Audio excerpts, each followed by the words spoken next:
అంత దగ్గరైన మదియాష్కి మళ్ళీ నెక్స్ట్ 2009లో టికెట్ రావడానికి చాలా కొంచెం ఇబ్బంది ఎదురైనట్టే అనిపించింది అప్పుడు. 2004-9 నుంచి మధ్యన కళ్యాణ్ గారు ఏమైందంటే తెలంగాణ ఉద్యమం ఊసిపడతా ఉండే. రాజశేఖర్ గారు most powerful chief minister in the country.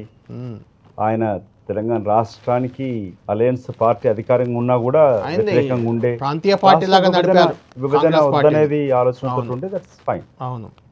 నేను అనుకుందంటే నేను ఏ నియోజకవర్గానికి ప్రాతినిధ్యం వహిస్తున్నానో, ఏ ప్రజల కొరకైతే పోరాటం చేస్తున్నానో, చిన్న రాష్ట్రాలతో అభివృద్ధి ఏ విధంగా చెందుతుంది, 60 ఏళ్ళు కలిసి ఉన్నా కూడా ఒకే గౌడ కులస్తులం ఎక్కడున్నా కూడా మన సంబంధం ఆంధ్ర నుంచి తెచ్చుకోము, తక్కువ ఉంటుంది. అట్లా వివిధ కులాలలో కూడా కలిసి లేము, తిండి ఆచారాలు కూడా వేరు వేరు, పండుగలు వేరు, ఇవన్నీ ఉన్న క్రమం లేవనుకున్నానంటే, అంటే ఇవన్నీ ఒకెత్తు అవుతే అసలు నిజంగానే పిల్లల భవిష్యత్తు కొరకు రాష్ట్ర విభజన జరిగితే బాగుంటుందని ఆలోచించాను. సో ఇక్కడ ఆంధ్రప్రదేశ్ విభజన జరిగితే ఈ రాజకీయ ఎత్తుగడకలకి అధికారం ఆకాంక్షతో వచ్చిన వాళ్ళు కొందరవుతే నేను నమ్మింది రేపటి మన పిల్లల భవిష్యత్తు బాగుంటుందా లేదనేది. సో నేను విశ్వసించింది నిజమైంది. రాజకీయంగా పార్టీ నష్టపోయింది. ఇవాళ మెడికల్ కాలేజ్ ప్రతి జిల్లాకు వచ్చినాయి, జిల్లాలు పెరిగినాయి, ఇంజనీరింగ్ కాలేజెస్ వచ్చినాయి, ఉపాధి అవకాశాలు. ఇక్కడక్కడ నివసిస్తున్న వాళ్ళకి ఎలాంటి వ్యత్యాసం లేదు, ఎక్సెప్ట్ రాజకీయ నాయకులకు తప్ప. అక్కడ ఇల్లు ఇక్కడ ఆస్తులు పెరిగినాయి. సామాన్య ప్రజలకు మాత్రం ఎలాంటి ఇబ్బంది లేకుండా జరుగుతుంది. వ్యాపార సంబంధాలు, పెళ్లి సంబంధాలు కుదురుతా ఉన్నాయి. రాజశేఖర్ రెడ్డి గారు కూడా ఎక్సెప్ట్ తెలంగాణ ఇష్యూలోనే గ్యాప్.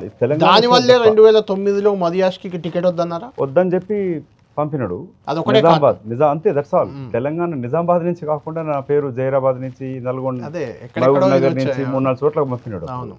సో అప్పుడు జయపాల్ రెడ్డి గారు కూడా నేను ఇంకేం చేయలేను, మీరే పోయి కలుపు అని చెప్పినాడు. అదేదో కాలు మొక్కేటంటే సోనియా గాంధీ గారు కాలు మొక్కుతంగా నేను వచ్చి బతిలాడుకోనని చెప్పాను. జీవితకాలం ఎంపీగా ఉండము, ఉన్న కాలంలో ఏం చేసిందో గుర్తుంటుంది కాబట్టి ఇస్తే వస్తుంది, లేకపోతే లేదని చెప్పి నేను పోయి అడగలేదు.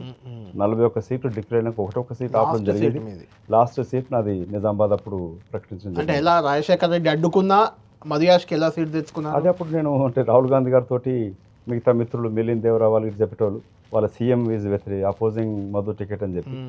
అప్పుడున్న ఢిల్లీ సీఎం శీలా దీక్షిత్ గారు నన్ను కొడుకులాగా చూసేది.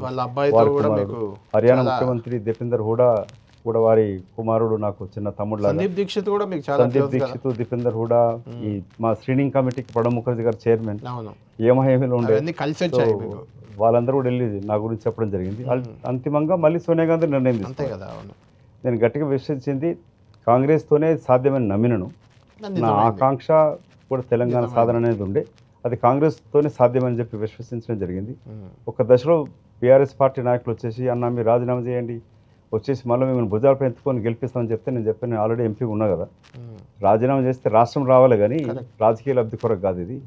కానీ వాళ్ళని పక్కన పెట్టేసి రాష్ట్ర సాధన కొరక నా వంతు పాత్ర డిప్యూటీ చీఫ్ విప్గా అటు అధిష్టానాన్ని ఒప్పించడంలో కానీ మిగతా రాజకీయ పార్టీలు, అఖిలేష్ యాదవ్ నా మంచి మిత్రుడు,